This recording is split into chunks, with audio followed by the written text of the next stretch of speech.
Shalom saudara-saudara, selamat jumpa kembali dalam satu program dari channel YouTube Oratio Semper Reformanda. Oratio artinya pemberitaan atau khotbah atau pidato. Semper Reformanda artinya selalu mengubahkan.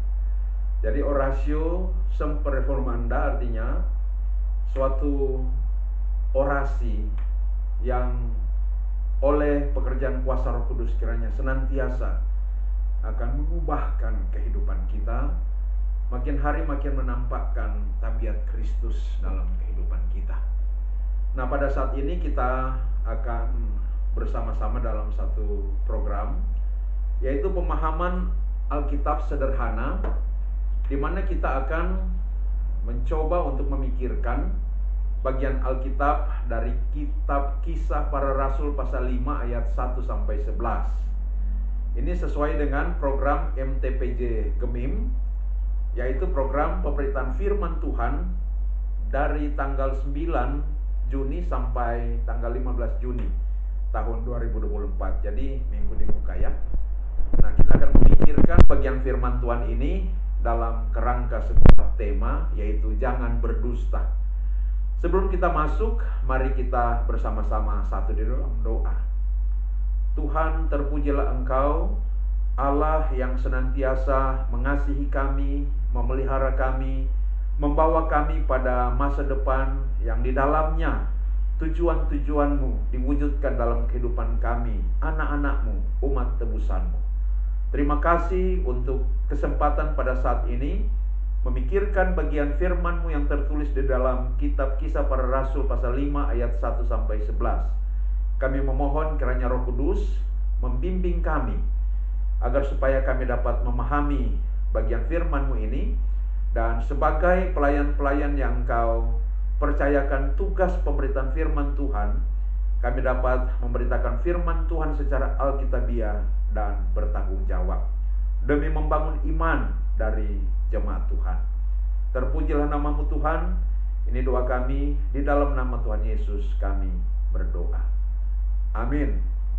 Nah, saudara-saudara, mari kita melihat kitab Kisah Para Rasul pasal 5 ayat 1 sampai 11. Karena bagian Alkitab ini hanya pendek saja, maka saya akan mengawalinya dengan mengajak kita membacanya terlebih dahulu. Ananias dan Safira. Ada seorang laki-laki bernama Ananias. Ia bersama istrinya Safira menjual sebidang tanah miliknya. Dengan setahu istrinya, ia menahan sebagian dari hasil penjualan itu, dan sebagian lagi dibawa dan diletakkannya di depan kaki para rasul. Namun Petrus berkata, Ananias, mengapa hatimu dikuasai iblis sehingga engkau mendustai Roh Kudus dan menahan sebagian dari hasil penjualan tanah itu? Selama tanah itu tidak dijual, bukankah itu tetap kepunyaanmu? Dan setelah dijual, bukankah hasilnya itu tetap dalam kuasamu? Mengapa engkau merencanakan perbuatan itu dalam hatimu? Engkau bukan mendustai manusia, tetapi mendustai Allah. Ketika mendengar perkataan itu, rebahlah Ananias dan putuslah nyawanya. Semua orang yang mendengar hal itu menjadi sangat ketakutan. Lalu beberapa orang muda datang mengafani mayat itu, mengusungnya keluar dan pergi menguburnya. Kira-kira 3 jam kemudian masuklah istri Ananias. Tetapi ia tidak tahu apa yang telah terjadi. Kata Petrus kepadanya, katakanlah kepadaku, dengan harga sekiankah tanah itu kamu jual? Jawab perempuan itu, betul, sekian. Kata Petrus, mengapa kamu berdua bersepakat untuk mencobai roh Tuhan? Lihatlah, orang-orang yang baru mengubur suamimu berdiri di depan pintu, dan mereka akan mengusung engkau juga keluar. Lalu rebahlah perempuan itu seketika itu juga di depan kaki Petrus, dan putuslah nyawanya. Ketika orang-orang muda itu masuk, mereka mendapati dia sudah meninggal. Lalu mereka mengusungnya keluar dan menguburnya di samping suaminya. Seluruh jemaat dan semua orang yang mendengar hal itu menjadi sangat ketakutan. Baik saudara-saudara, dalam pemahaman sederhana ini ada beberapa bagian yang akan kita lihat. Yang pertama, mari kita melihat terlebih dahulu struktur teks dari narasi yang kita baca ini. Saya mendapati ada 5 bagian yang menjadi struktur dari narasi yang kita baca ini. Bagian yang pertama ialah pada ayat 1 dan 2, yaitu yang menarasikan tentang 2 orang yang bernama Ananias dan Safira, yang juga seperti anggota jemaat lainnya, mereka menjual sebidang tanah, lalu sebagian hasil penjualannya itu mereka persembahkan kepada gereja. Lalu bagian yang kedua, ayat 3 dan 4. Di situ berbicara tentang Petrus yang mengetahui dusta Ananias, yang menyerahkan sebagian penjualan, tapi mengatakan seluruh hasil penjualan yang dia serahkan. Nah, Petrus menyatakan itu adalah dusta kepada Roh Kudus. Itu bagian kedua. Bagian ketiga ialah ayat 5 dan 6, di mana Ananias rebah, mati dan dimakamkan, lalu seluruh jemaat menjadi takut. Bagian keempat, ayat 7 sampai 10 berbicara tentang Safira, istri dari Ananias, yang juga mengakui hasil penjualan seperti jumlah yang disebutkan Ananias. Maka Petrus menyatakan Safira mencobai Roh Kudus. Sesudah itu Safira itu rebah, mati dan dimakamkan. Bagian terakhir, yaitu bagian yang kelima, ayat 11, yang mencatat bahwa seluruh jemaat yang menyaksikan dan mendengarkan peristiwa tewasnya Ananias dan Safira itu merasa sangat ketakutan. Ini 5 bagian yang menjadi struktur dari Kisah Para Rasul 5 ayat 1 sampai 11 ini. Sekarang mari kita melihat konteks dari narasi ini. Nah, saudara-saudara, narasi yang dicatat dalam Kisah Para Rasul 5 ayat 1 sampai 11 ini berada dalam konteks awal berdirinya gereja. Ketika gereja lahir di hari Pentakosta, Injil tentang Yesus yang dibunuh, mati dan bangkit serta naik ke sorga, dan bahwa dia adalah Tuhan dan Juru Selamat, diberitakan dengan gencar. Orang-orang menjadi percaya kepada Yesus, mulai dari 3.000 orang, lalu terus bertambah menjadi 5.000 orang, dan terus bertambah-tambah dengan cepat orang-orang yang menjadi percaya kepada Yesus. Nah, orang-orang percaya mula-mula itu bertekun dalam pengajaran para rasul, bertekun dalam ibadah, bertekun dalam persekutuan yang penuh kasih, yang saling peduli, saling menolong, saling berbagi. Nah, ternyata ada masalah bersama yang dihadapi oleh jemaat mula-mula ini. Yaitu apa? Yaitu masalah tentang pemenuhan kebutuhan-kebutuhan pokok. Masalah ini terjadi karena 2 faktor. Yang pertama, sebagian orang percaya lokal, yaitu yang tinggal di kota Yerusalem dan sekitarnya, begitu menjadi percaya Yesus, dibuang oleh keluarga mereka yang fanatik Yahudi, sehingga mereka tercabut dari sumber-sumber nafkah. Yang kedua, sebagian orang percaya mula-mula itu adalah orang-orang Yahudi yang datang dari berbagai bangsa, yang sebagiannya tidak atau belum berhasrat untuk pulang kembali ke bangsa mereka. Mereka begitu berhasrat untuk tinggal di Yerusalem, menikmati persekutuan yang bertekun dalam pengajaran para rasul, yang bertekun dalam persekutuan yang penuh kasih, dan yang penuh semangat untuk bersaksi. Tapi makin lama tinggal di Yerusalem, makin menipis dan habis persediaan dana yang mereka bawa, dan tidak memiliki sumber nafkah di sana. Maka demi teratasinya masalah kebutuhan pokok orang-orang percaya dalam gereja mula-mula ini, mereka yang ekonominya kuat yang mempunyai tanah dan rumah, ya tentu orang-orang Kristen lokal. Mereka menjual kepunyaannya dan hasilnya dibawa kepada para rasul. Lalu para rasul membagi-bagi dan mengelola untuk kecukupan keperluan dari setiap orang yang membutuhkan bantuan, kebutuhan-kebutuhan pokok itu. Kita bisa lihat itu di Kisah Rasul pasal 4 ayat 32 sampai 37. Perikop sebelum dari pembacaan kita tadi. Nah, jadi itu konteks di mana narasi di dalam pasal 5 ayat 1 sampai 11 ini diceritakan. Nah, sekarang mari kita melakukan penafsiran terhadap 5 bagian di dalam struktur teks ini. Yang pertama, ayat 1 dan 2, kita bacakan kembali. Ayat 1 dan 2 berkata begini. Ada seorang laki-laki bernama Ananias. Ia bersama istrinya Safira menjual sebidang tanah miliknya. Dengan setahu istrinya, ia menahan sebagian dari hasil penjualan itu, dan sebagian lagi dibawa dan diletakkannya di depan kaki para rasul. Nah, saudara-saudara, ayat 1 ini adalah kelanjutan dari konteks yang sudah kita lihat tadi. Jadi sejumlah orang atau keluarga menjual properti milik mereka, ya seperti antara lain tanah, rumah, dan lain-lain.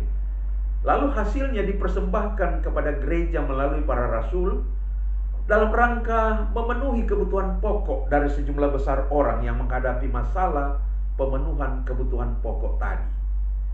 Nah, di perikop sebelumnya disebutkan salah satu nama anggota jemaat, yaitu Yusuf, yang disebut Barnabas, yang menjual ladang miliknya dan hasil penjualannya diserahkan kepada para rasul.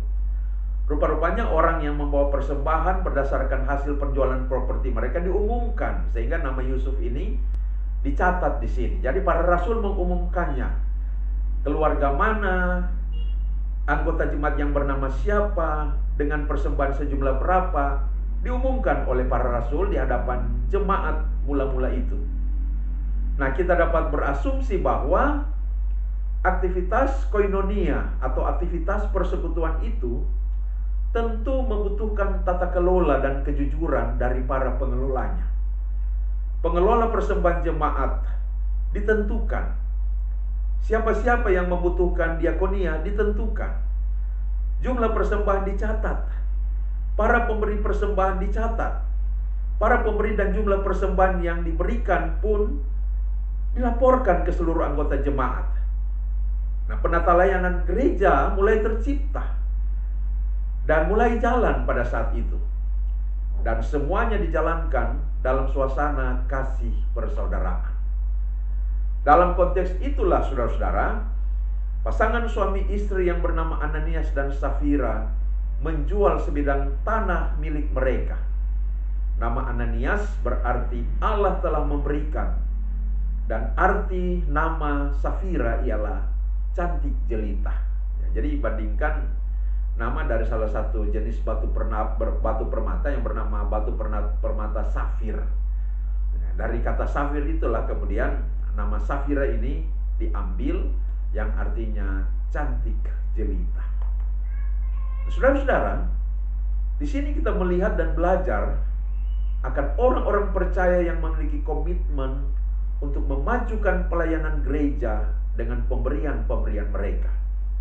Jangan kita lupa bahwa itu semua terjadi oleh pekerjaan Roh Kudus yang telah dikirim oleh Tuhan Yesus dari sorga. Kasih menjadi buah roh yang nyata di tengah-tengah persekutuan jemaat mula-mula. Mereka menjadi orang-orang percaya yang mengasihi Tuhan, mengasihi pekerjaan Tuhan, dan mengasihi satu dengan yang lain.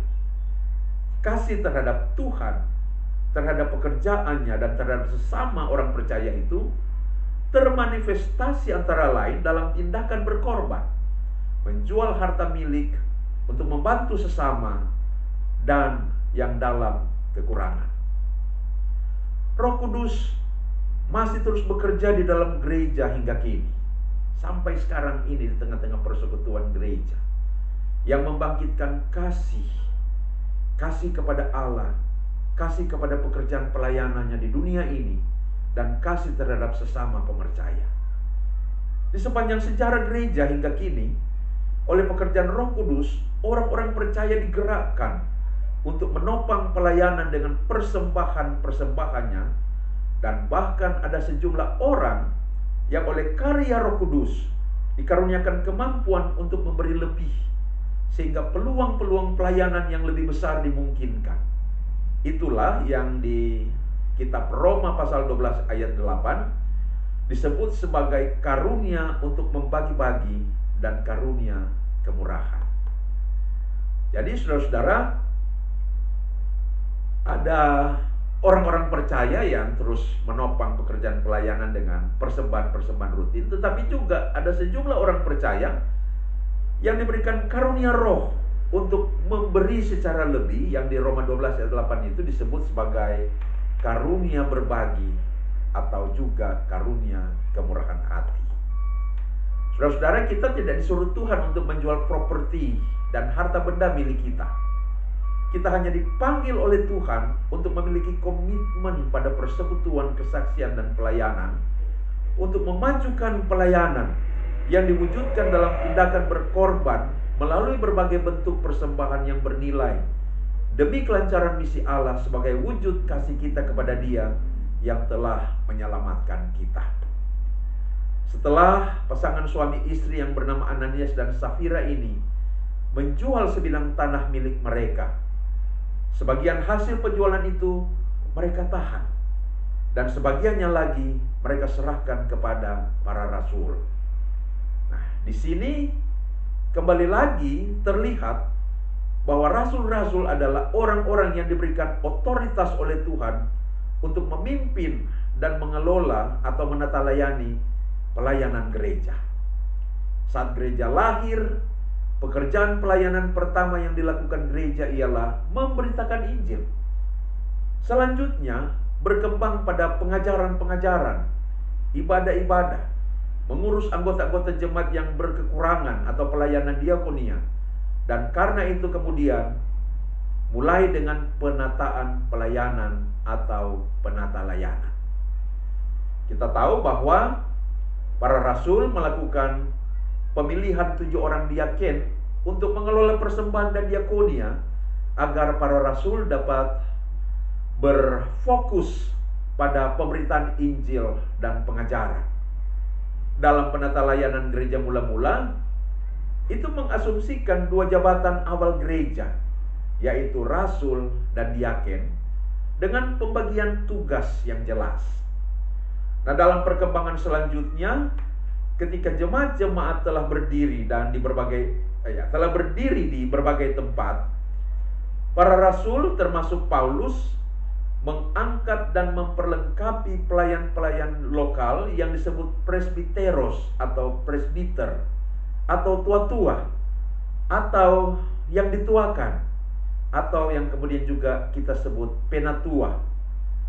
Nah, begitulah selanjutnya, seiring perkembangan gereja, penata layanan juga berkembang sesuai situasi dan kondisi, yang sampai sekarang dalam konteks gereja masih Injili di Minahasa, para pemimpin jemaat disebut pelayan khusus, yang terdiri dari diaken, penatua, guru agama, dan pendeta, dengan tugasnya bersama dan tugas masing-masing, dan dengan mekanisme penata layanan sebagaimana yang ditetapkan dalam tata gereja Gemini.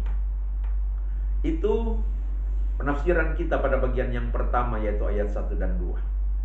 Sekarang kita masuk pada penafsiran bagian kedua, ayat 3 dan 4. Ayat 3 dan 4 berkata begini, saudara-saudara. Namun Petrus berkata, Ananias, mengapa hatimu dikuasai iblis sehingga engkau mendustai Roh Kudus dan menahan sebagian dari hasil penjualan tanah itu? Selama tanah itu tidak dijual, bukankah itu tetap kepunyaanmu? Dan setelah dijual, bukankah hasilnya itu tetap dalam kuasamu? Mengapa engkau merencanakan perbuatan itu dalam hatimu? Engkau bukan mendustai manusia, tetapi mendustai Allah. Saudara-saudara, bagian ini berisi teguran keras Petrus kepada Ananias.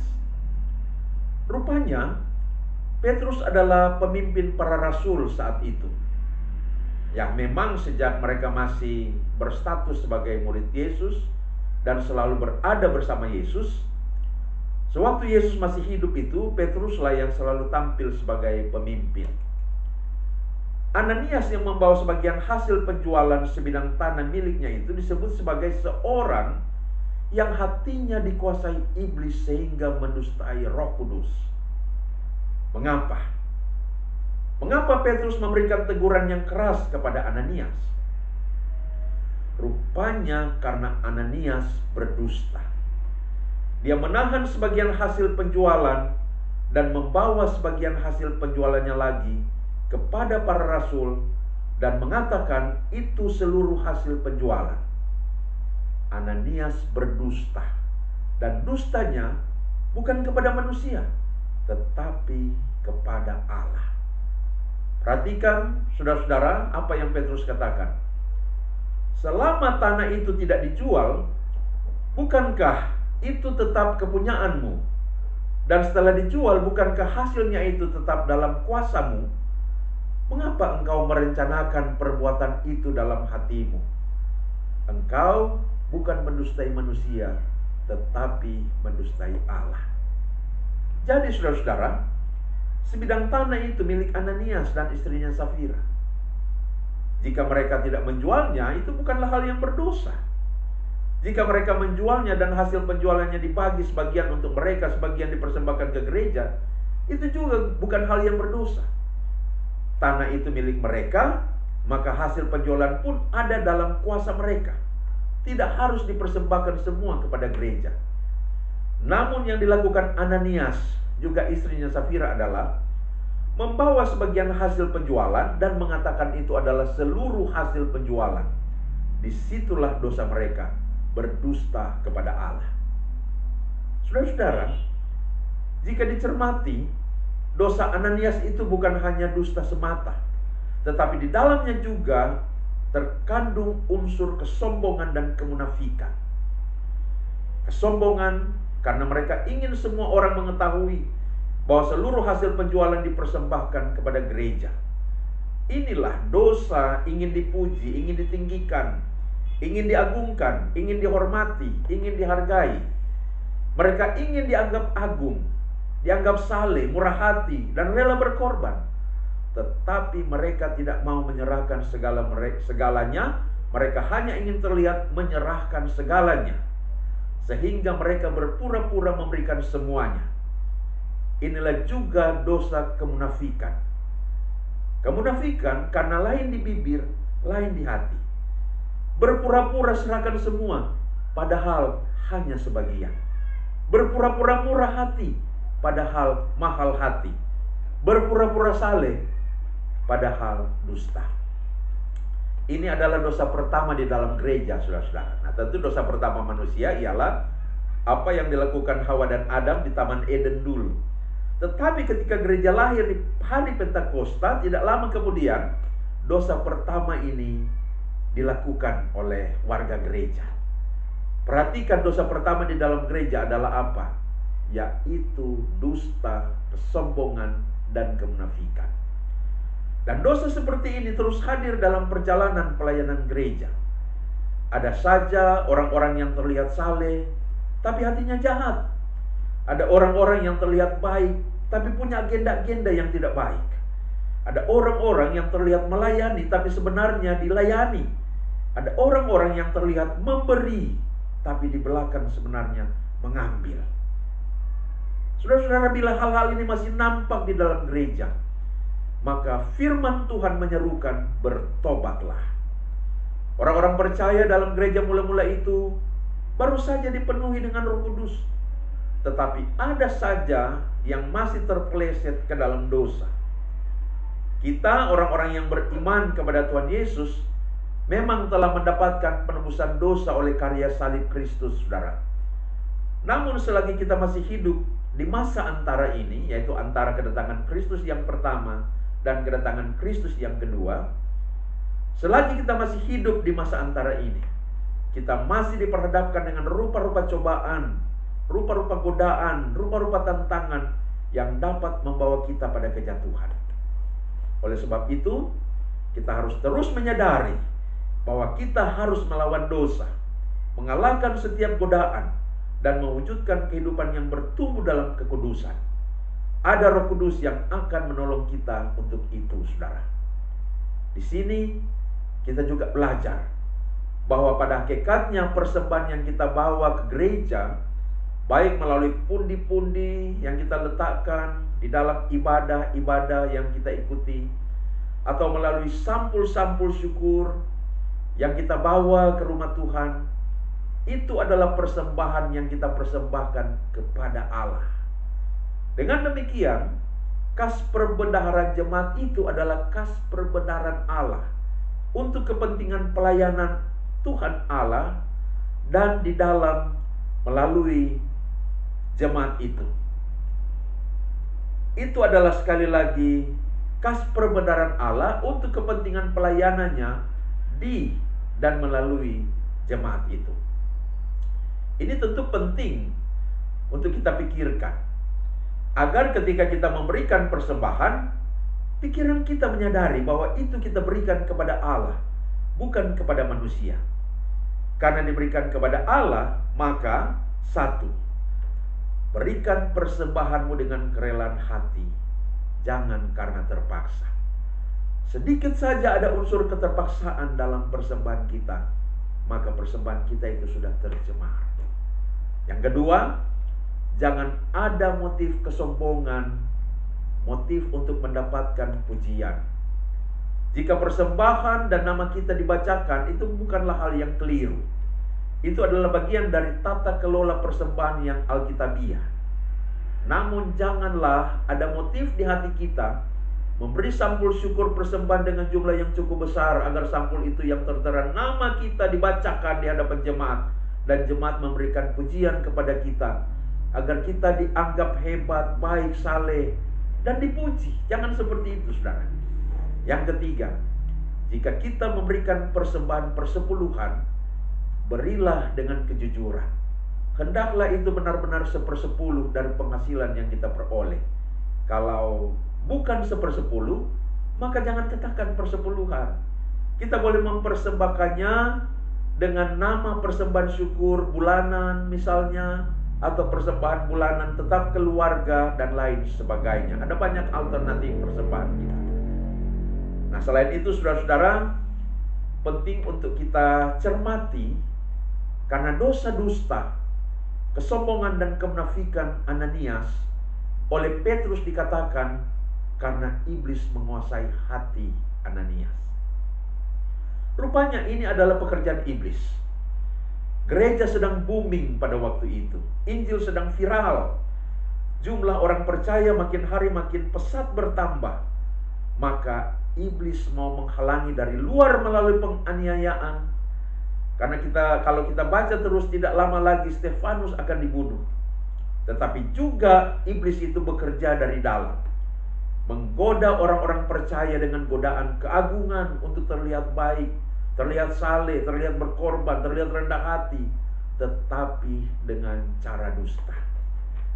Dan serangan iblis dari luar dalam bentuk penganiayaan seringkali justru membuat gereja makin kuat dan tersebar, makin dihambat dan makin merambat.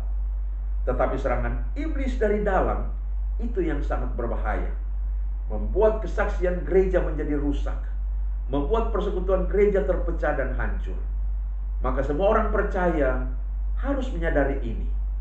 Jangan sampai kita jatuh di bawah pengaruh iblis yang mau membuat kita menjadi sombong, ingin dilayani, ingin dipuji, ingin dihormati. Sebab semua itu adalah benih-benih dari perpecahan di dalam gereja. Namun kenyataannya selalu ada saja yang jatuh. Memang Tuhan Yesus sudah memperingatkan jauh-jauh hari tentang lalang di antara gandum. Gereja di dunia ini, di dalamnya masih mengandung dua unsur ini.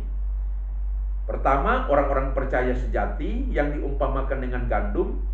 Dan kedua, orang-orang percaya palsu yang disebut atau diumpamakan dengan lalang. Lalang itu tidak bisa dicabut, karena gandum akan dirusak kalau lalang itu dicabut. Nanti saat hari penuaian, yaitu hari Tuhan, Tuhan akan mencabut semuanya. Gandum akan masuk ke lumbungnya, yaitu surga, dan lalang akan dikumpulkan untuk dibakar alias neraka. Maka dengan memikirkan firman ini, semoga kita bisa mengevaluasi diri dan mendapati kita bukan lalang. Kita bukan anak-anak iblis. Kita bukan orang-orang Kristen palsu yang ada di tengah-tengah gandum. Kita adalah anak-anak Allah. Nah, kalau ada gejala-gejala kita adalah lalang, maka bertobatlah, saudara. Itu bagian yang kedua. Sekarang mari kita melihat penafsiran bagian yang ketiga, yaitu ayat 5 dan ayat 6. Ayat 5 dan ayat 6 berkata begini. Ketika mendengar perkataan itu, rebahlah Ananias dan putuslah nyawanya. Semua orang yang mendengar hal itu menjadi sangat ketakutan. Lalu beberapa orang muda datang mengafani mayat itu, mengusungnya keluar dan pergi menguburnya. Itu ayat 5 dan ayat 6. Saudara, rupanya dosa dusta, kemunafikan dan kesombongan di dalam gereja sangat serius di mata Tuhan. Perhatikan sekali lagi. Dosa dusta, kemunafikan dan kesombongan yang ada di dalam gereja sangat serius di mata Tuhan. Selesai Petrus menegur Ananias, Ananias rebah dan mati. Betapa mengerikan, saudara. Mengapa Ananias mati? Apakah dia mengalami serangan jantung, pecah pembuluh darah, gagal nafas? Kita tidak tahu. Tidak ada catatan seperti itu dalam teks bacaan kita. Tetapi mari kita melihat catatan di dalam Kisah Para Rasul 12 ayat 21 sampai 23. Ya, Kisah Rasul 12 ayat 21 sampai 23 saya bacakan, berkata begini. Kisah 12 ayat 21 sampai 23. Pada suatu hari yang ditentukan, Herodes mengenakan pakaian kerajaan, lalu duduk di atas takhta dan berpidato kepada mereka. Lalu rakyatnya bersorak membalasnya, "Ini suara ilah dan bukan suara manusia." Seketika itu juga ia ditampar malaikat Tuhan karena ia tidak memberi hormat kepada Allah. Putuslah nyawanya dimakan cacing-cacing. Jadi saudara-saudara, Raja Herodes mengenakan pakaian kerajaan, duduk di atas takhta dan berpidato kepada rakyat. Lalu atas pidatonya rakyat bersorak, "Ini suara Allah dan bukan suara manusia." Lalu ia ditampar malaikat Tuhan sehingga mati dimakan cacing-cacing karena ia tidak memberi hormat kepada Allah. Dusta, kemunafikan dan kesombongan Ananias merupakan perbuatan yang tidak menghormati Allah. Selesai ditegur keras oleh Petrus, Ananias rebah dan mati. Mungkin saja Ananias ini ditampar oleh malaikat Tuhan seperti yang dialami oleh Herodes itu. Oleh karena sikapnya itu yang tidak menghormati Allah. Ya, kita hanya bisa mengatakan mungkin seperti itu. Tapi satu hal yang pasti, ketika dustanya dibuka, kemunafikannya ditelanjangi dan kesombongannya dipatahkan oleh Petrus, Ananias menjadi takut dan malu luar biasa. Apalagi ketika dikatakan bahwa setan telah menguasai hatinya sehingga dia telah mendustai Allah. Dalam takut dan malu itu jantungnya berdetak dengan sangat kencang, lalu dia rebah dan mati. Maka orang-orang langsung membawa jenazahnya, mengapaninya dan menguburkannya. Dalam konteks masyarakat Yahudi, pemakaman harus segera dilaksanakan. Orang Yahudi tidak menahan lama-lama jenazah di rumah. Setelah meninggal, langsung diatur hal-hal untuk pemakaman yang cepat. Nah, itu bagian yang ketiga, ayat 5 dan 6. Sekarang kita akan melihat penafsiran terhadap bagian yang keempat, yaitu ayat 7 sampai 10. Nah, ayat 7-10 saya bacakan, berkata begini. Kira-kira 3 jam kemudian masuklah istri Ananias, tetapi ia tidak tahu apa yang telah terjadi. Kata Petrus kepadanya, katakanlah kepadaku, dengan harga sekiankah tanah itu kamu jual? Jawab perempuan itu, betul sekian. Kata Petrus, mengapa kamu berdua bersepakat untuk mencobai roh Tuhan? Lihatlah, orang-orang yang baru mengubur suamimu berdiri di depan pintu, dan mereka akan mengusung engkau juga keluar. Lalu rebahlah perempuan itu seketika itu juga di depan kaki Petrus, dan putuslah nyawanya. Ketika orang-orang muda itu masuk, mereka mendapati dia sudah meninggal. Lalu mereka mengusungnya keluar dan menguburnya di samping suaminya. Saudara-saudara, Petrus berkata kepada Safira, mengapa kamu berdua bersepakat untuk mencobai roh Tuhan? Lihatlah, orang-orang yang baru mengubur suamimu berdiri di depan pintu, dan mereka akan mengusung engkau juga keluar. Jadi saudara-saudara,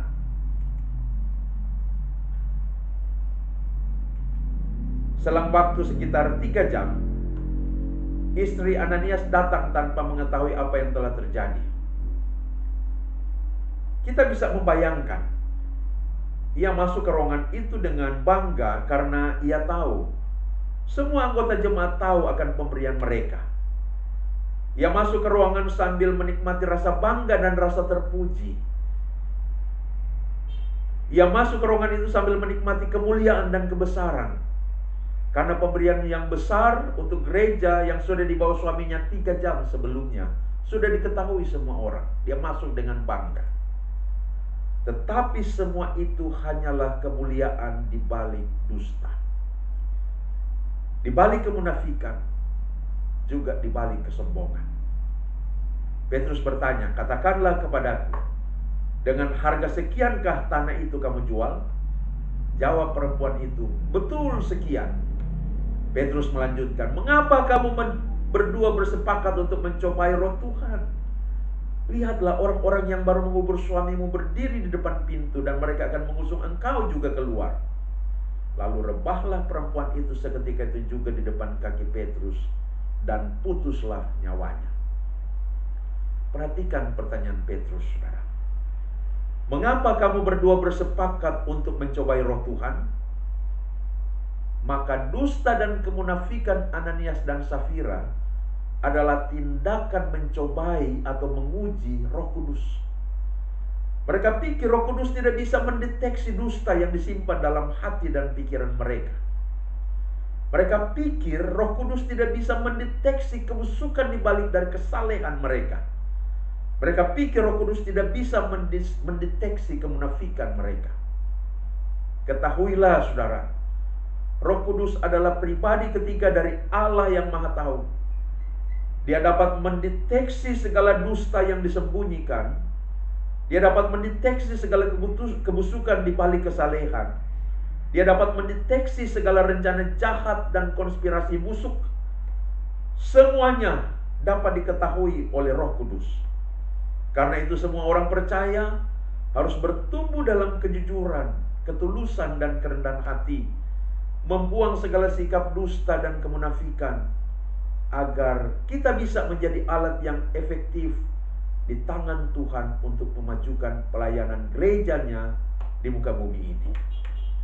Jangan pernah mengira engkau berdusta dan Tuhan tidak tahu.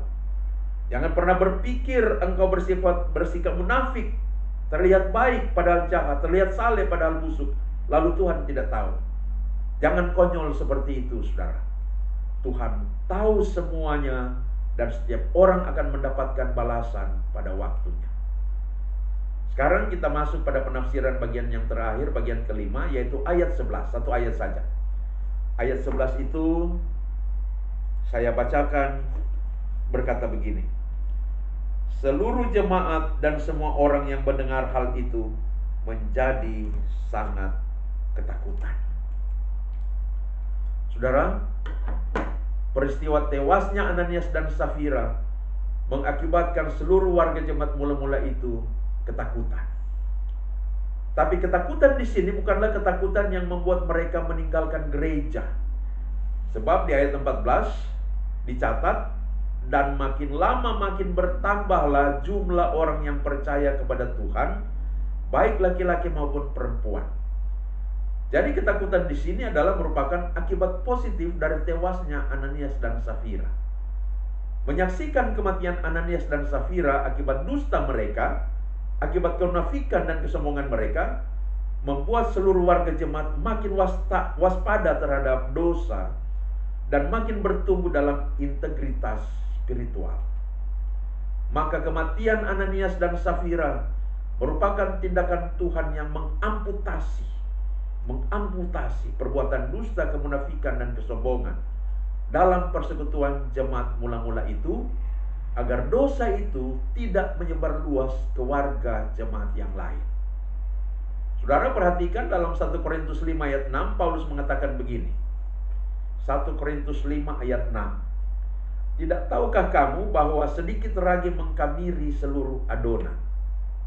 Jadi seperti sedikit ragi mengkamiri seluruh adonan, demikian sedikit dosa akan mempengaruhi banyak orang percaya. Maka Allah mengamputasi, mengeluarkan Ananias dan Safira dari tengah kumpulan orang-orang percaya itu, agar dosa mereka jangan mempengaruhi banyak orang percaya lainnya, saudara. Berarti kisah Ananias dan Safira ini mengandung pesan penting tentang disiplin gereja, yaitu disiplin gereja kepada orang-orang di dalam gereja yang terus hidup berkanjang di dalam dosa. Nah, untuk itu penting juga kita melihat Matius 18 ayat 15 sampai 20. Mari kita lihat saudara-saudara. Matius pasal 18 ayat 15 sampai 20 berkata begini. Apabila saudaramu berbuat dosa, tegurlah dia di bawah 4 mata. Jika ia mendengarkan engkau telah mendapatnya kembali. Jika ia tidak mendengarkan engkau, bawalah seorang atau 2 orang lagi, supaya atas keterangan 2 atau 3 orang saksi perkara itu tidak disangsikan. Jika ia tidak mau mendengarkan mereka, sampaikanlah soalnya kepada jemaat. Jika ia tidak mau juga mendengarkan jemaat, pandanglah dia sebagai seorang yang tidak mengenal Allah atau seorang pemungut cukai. Sesungguhnya aku berkata kepadamu, apapun yang kamu ikat di bumi ini akan terikat di sorga, dan apapun yang kamu lepaskan di bumi ini akan terlepas di sorga. Aku berkata lagi kepadamu, jika 2 orang dari antara kamu di bumi ini sepakat tentang semuanya itu dan memintanya, permintaan mereka itu akan dikabulkan oleh Bapa-Ku yang di sorga. Sebab di mana 2 atau 3 orang berkumpul dalam nama-Ku, di situ aku ada di tengah-tengah mereka. Nah, saudara-saudara, ini adalah instruksi Alkitab terhadap gereja dalam menghadapi orang-orang di dalam jemaat yang hidup dalam dosa. Prinsip lain yang menjadi dasar yang diletakkan Alkitab untuk disiplin gereja dapat kita lihat juga di 1 Petrus 4 ayat 17 yang mengatakan bahwa penghakiman harus dimulai dari rumah Tuhan atau gereja. Nah, dari bagian-bagian Alkitab ini sangatlah jelas bahwa Allah ingin memurnikan gerejanya. Allah ingin agar para pemimpin gereja memimpin jemaat untuk bertumbuh dalam kekudusan, dan sehubungan dengan itu menasihati orang-orang percaya yang masih hidup dalam dosa, dan melakukan pendidikan serta pendisiplinan kepada mereka agar jangan dosa mereka membawa pengaruh buruk pada orang-orang percaya lainnya. Mendisiplinkan anggota jemaat itu memang tidak mudah dan tidak enak. Tapi inilah salah satu fungsi gereja. Inilah yang diingatkan Kristus dalam firman-Nya. Ada 3 fungsi disiplin gereja kepada warga jemaat yang hidup dalam dosa. yang tidak menunjukkan pertobatan. Fungsi yang pertama, yaitu supaya melalui disiplin gereja nama Tuhan dipermuliakan. Jadi dengan menjalankan disiplin gereja kepada orang-orang yang membandel, yang terus hidup berkanjang dalam dosa, supaya mereka itu tidak lagi disebut orang Kristen. Karena itu dikatakan tadi, anggap mereka sebagai pemungut cukai alias orang kafir. Artinya kalau memang orang itu betul-betul tidak mau bertobat seperti yang Tuhan Yesus katakan, anggaplah ia sebagai pemungut cukai atau orang kafir atau bukan orang percaya. Kalau dia orang percaya, maka seharusnya seperti Daud, ditegur bertobat. Seperti Petrus, diperingatkan, dinasihati bertobat. Jadi yang pertama, mengapa gereja harus melakukan disiplin gerejawi? Supaya nama Tuhan tidak dipermalukan dan nama Tuhan sekaligus dimuliakan melalui disiplin gereja ini. Jangan sampai orang dunia melihat ini orang Kristen ke gereja, aktif melayani dan sebagainya, tapi hidupnya mengapa seperti ini? Ujung-ujungnya bukan nama Tuhan, bukan nama orang itu yang dipermalukan, bukan juga nama gereja yang dicemari, tapi nama Tuhan yang diolok-olok oleh orang-orang dunia. Maka gereja harus melakukan disiplin gerejawi. Yang kedua, mengapa disiplin gerejawi harus dilakukan? Yaitu supaya jemaat lain yang hidupnya baik, masih setia kepada Tuhan, tidak tertular oleh dosa satu atau dua orang. Paulus mengatakan di dalam 1 Korintus, pergaulan yang buruk bisa merusak kebiasaan yang baik. Perlu disadari oleh semua orang percaya bahwa dosa itu menular, berjangkit sekali. Lihatlah jemaat Korintus, bagaimana dosa itu menular sehingga gereja Korintus bermasalah luar biasa. Di dalam kehidupan bergereja ini harus dihentikan, harus diamputasi, dikeluarkan. Jadi supaya virus itu tidak menular kemana-mana, maka harus dipotong. Jadi disiplin gerejawi itu memiliki fungsi preventif, pencegahan, supaya dosa seseorang yang tidak mau bertobat tidak menular kepada jemaat yang lain yang masih baik, setia dan bertumbuh dalam Tuhan. Kalau ada jemaat yang hidup dalam dosa lalu gereja membiarkan, maka jemaat yang lain bisa berpikir bahwa berarti mereka juga bisa melakukan dosa itu. Sekarang yang ketiga, fungsi dan disiplin gereja adalah fungsi kuratif. Disiplin gereja harus dilakukan supaya orang yang hidup dalam dosa itu bertobat. Orang itu harus didisiplinkan supaya merasa malu dan bertobat. Sepanjang saya membaca tentang sejarah penggembalaan Yohanes Calvin di Jenewa, jemaat yang tidak bertobat akhirnya betul-betul diumumkan di dalam ibadah jemaat. Jadi diumumkan bahwa jemaat yang bernama ini, si A atau si B, yang melakukan dosa ini atau itu, yang sudah digembalakan tapi tidak mau bertobat, maka mereka diekskomunikasikan, dikeluarkan, dianggap orang yang sudah bukan di dalam Tuhan dan bukan lagi anggota gereja. Jadi tujuan ketiga dari disiplin gereja ialah supaya orang itu menyadari dosanya dan bertobat. Maka jelas bahwa ketakutan jemaat akibat tewasnya Ananias dan Safira itu adalah suatu tindakan disiplin yang dilakukan langsung oleh Tuhan Allah agar dosa Ananias dan Safira itu tidak berjangkit kepada warga gereja lainnya. Rasa takut yang dialami jemaat itu baik supaya mereka tidak melakukan hal yang sama. Disiplin gereja itu baik agar jemaat tidak melakukan dosa yang sama dan agar jemaat bertumbuh dalam takut akan Tuhan. Ketakutan jemaat itu adalah ketakutan yang suci, ketakutan yang membuat mereka lebih waspada dan lebih bertumbuh pada takut akan Tuhan. Tuhan membenci dusta, Tuhan membenci kemunafikan, Tuhan membenci kesombongan. Maka Tuhan mengamputasi, mengeluarkan, membuat tewas Ananias dan Safira yang berdusta, munafik dan sombong. Tuhan tidak menutup-nutupi dusta, kemunafikan dan kesombongan dalam gerejanya. Tuhan menelanjanginya dan mengeluarkannya. Karena itu gereja jangan pernah menyembunyikan dosa, dusta, kemunafikan dan kesombongan yang ada di dalamnya. Jika gereja menyembunyikannya, maka gereja sudah bekerja sama dengan dosa. Dan jika gereja sudah bekerja sama dengan dosa, apalagi yang dapat dilakukan dengan garam yang sudah menjadi tawar?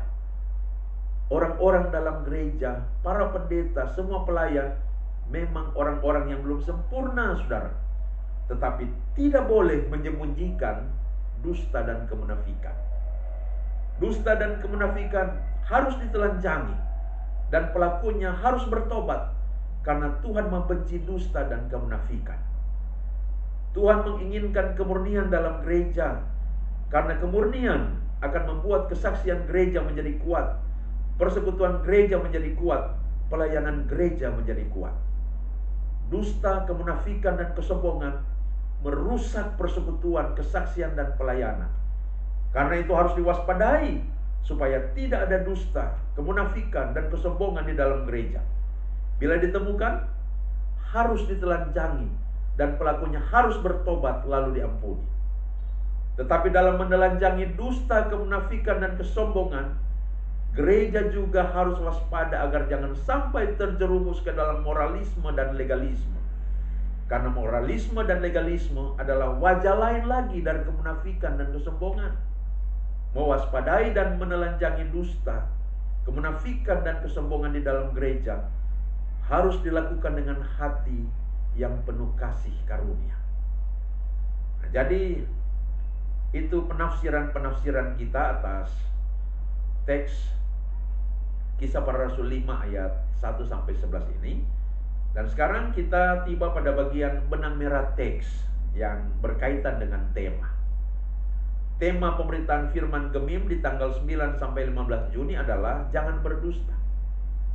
Saya pikir tema yang bernada imperatif atau perintah ini telah cukup kita elaborasi melalui narasi Ananias dan Safira tadi, saudara-saudara. Mereka berdusta dalam hal persembahan yang mereka bawa kepada para rasul, lalu mereka tewas. Peristiwa tewasnya Ananias dan Safira menjadi edukasi yang keras bagi jemaat mula-mula dan jemaat di sepanjang zaman, agar supaya jangan ada dusta dan kemunafikan di dalam gereja dan bahkan di dalam seluruh lini kehidupan orang percaya.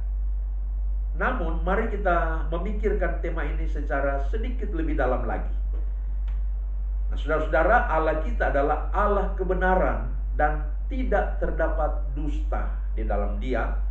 Bahkan Allah tidak dapat berdusta. Titus pasal 1 ayat 2. Ketika manusia diciptakannya menurut gambar dan rupanya, maka manusia memiliki kemampuan untuk berpikir benar, berkata benar, dan berlaku benar, seturut dengan firman Allah yang dikaruniakan Allah kepada manusia. Akan tetapi ketika iblis menipu manusia sehingga jatuh ke dalam dosa, manusia mulai menentukan standar kebenaran dalam akal pikirannya sendiri, karena dosa membuat manusia terpisah dengan Allah. Manusia mulai menentukan standar kebenaran dalam akal pikirannya sendiri yang terlepas dari firman Allah. Manusia menjadi korban dari iblis sehingga tidak dapat berpikir benar, berkata benar, dan berlaku benar. Hal inilah yang dimaksud Yesus ketika berbicara kepada orang-orang Yahudi yang tidak percaya. Iblislah yang menjadi bapamu, dan kamu ingin melakukan keinginan-keinginan bapamu. Ia adalah pembunuh manusia sejak semula dan tidak dapat hidup dalam kebenaran, sebab di dalam dia tidak ada kebenaran.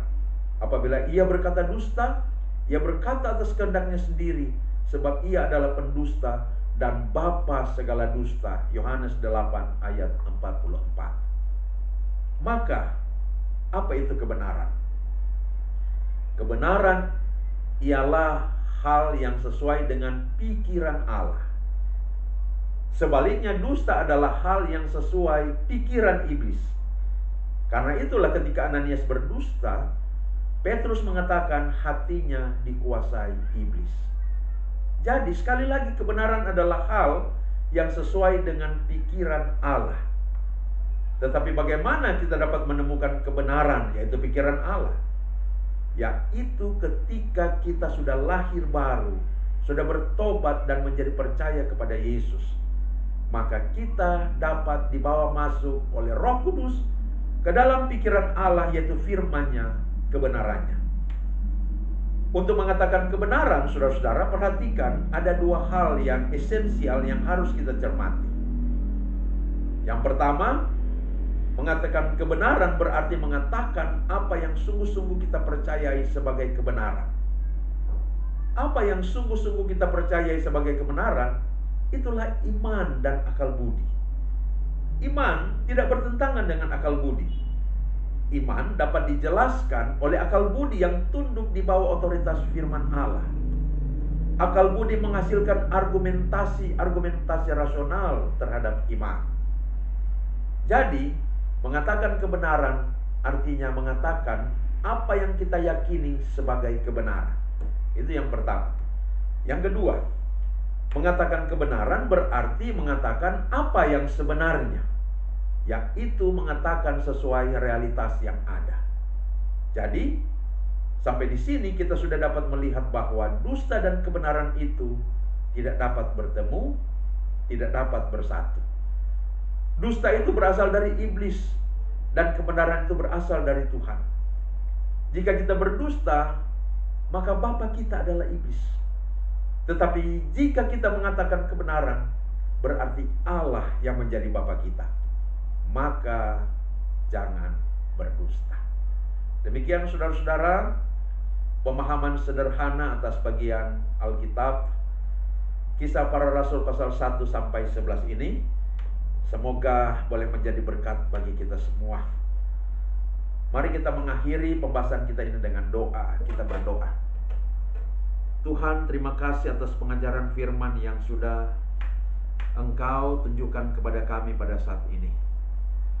Kiranya makin hari kami makin memahami isi hati-Mu, memahami keinginan-keinginan-Mu, memahami perintah-perintah-Mu, dan makin hari pula kami makin menstandarkan hidup kami pada kebenaran-kebenaran-Mu Tuhan. Tolonglah kami belajar dari peristiwa Ananias dan Safira, agar supaya dalam hidup ini, dalam bergereja pun dalam segala segmen kehidupan, kami tidak akan pernah mengatakan hal dusta, tidak akan pernah menjadi orang-orang yang munafik dan sombong, termasuk sombong rohani, agar supaya dengan demikian semua jemaat yang hidup dalam kebenaran akan membuat kesaksian dan pelayanan gereja menjadi kuat. Apabila Engkau mendapati ada dusta dan kemunafikan serta kesombongan, kami memohon ampuni kami Tuhan. Sucikan kami dengan darah Yesus. Angkat setiap benih-benih dusta, kemunafikan dan kesombongan dari dalam hati dan pikiran kami, dan taruh di dalam hati kami ketulusan dan kebenaran untuk selalu kami wujudkan dalam hidup kami. Di dalam nama Tuhan Yesus kami berdoa. Haleluya. Amin. Demikian, selamat siang, shalom buat kita semua. Terpujilah Kristus. Amin.